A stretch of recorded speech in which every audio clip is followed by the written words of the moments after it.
warning for the Typhoon Saola number 9. Ito po ngayon guys sa Chongsoy Yenkong Road, dito po sa bahay ng employer ko. Ayan po guys, dito sa rooftop. Andito po ako sa taas. Ito po ngayong update ko sa inyo. Yun po, patuloy pa po yung ulan at saka yung hangin. Ayan po yung nangyari sa mga tanim namin.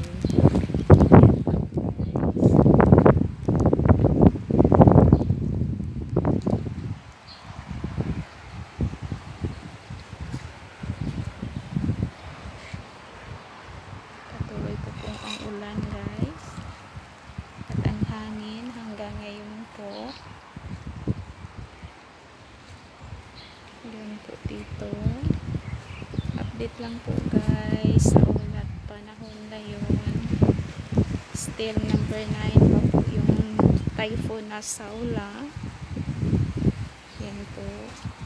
I think patuloy pa po yata yung ano niya. Hindi pa yata siya titigil dahil malakas pa po. Yan po guys.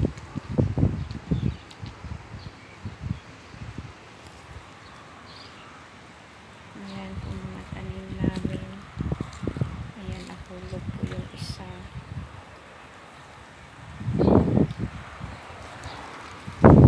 Ingat lang po guys mga kababayan, nandito po sa Hong Kong.